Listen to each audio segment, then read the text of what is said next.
রক্ত দেখে তো আমার মানে ভালো লাগছে না। ওই জিনিসটা, ওই দায়িত্বটা এখন আমাকে দেয়নি।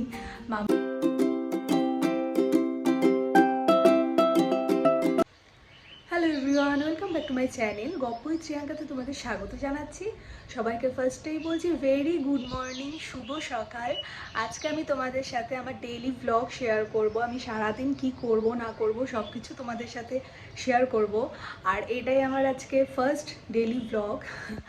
তো আমি এখনই উঠলাম একটু আগে ঘুম থেকে, এখন 9:30 মতন বাজে।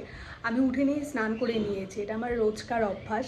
আমি ঘুম থেকে উঠে নিয়েই, সেটা দেরি করেই উঠি কি তাড়াতাড়ি উঠি, স্নানটা আগে কমপ্লিট করে নিই। কারণ এটাই না মনে হয় সবথেকে বড় একটা কাজ। এটা যদি না হয় না তখন মনে হয় যে তখন খুব আলসামি লেগে যায়। যার জন্য স্নান কমপ্লিট হয়ে গেছে আমার।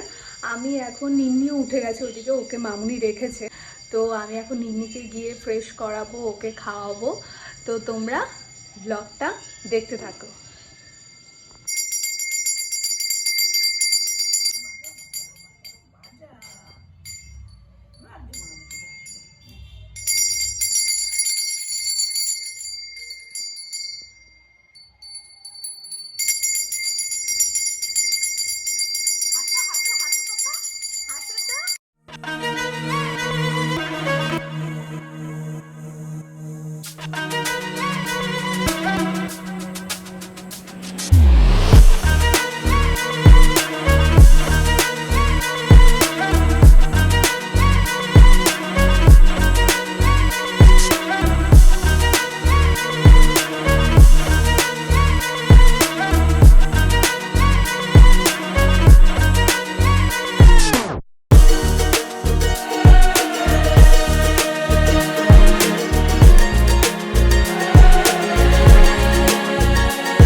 অন্য কিছু যতই যাই থাকুক কিন্তু এটা আমার করতেই লাগবে, এরকম একটা এটা আমার ব্যাপার।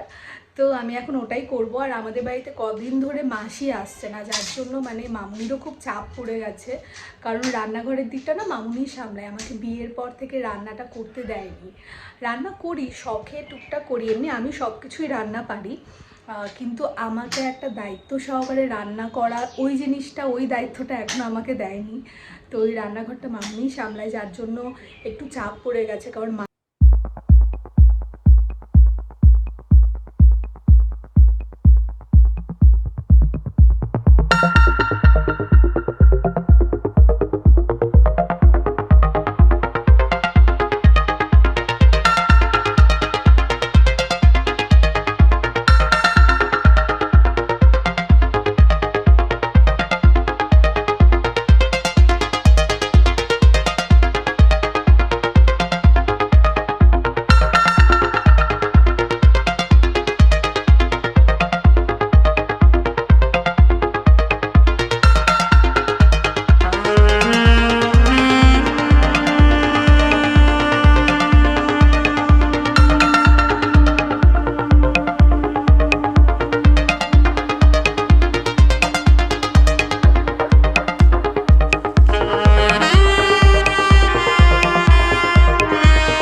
যদি এরকম ভ্লগ আরও দেখতে চাও তাহলে আমাকে কমেন্ট বক্সে অবশ্যই জানাবে।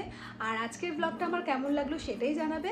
আর হ্যাঁ, আমার চ্যানেলটাকে অবশ্যই লাইক, কমেন্ট অ্যান্ড শেয়ার করবে, আর সাবস্ক্রাইব করতে একদম ভুলবে না। আজকে এখন করার মতন কিছুই নেই, একটু পরেই সবাই চলে আসবে, তো ডিনার করে সবাই ঘুমিয়েই পড়বো, সেরকম কিছু করার মতন নেই, যার জন্য ব্লগটা আমি এখানেই শেষ করছি।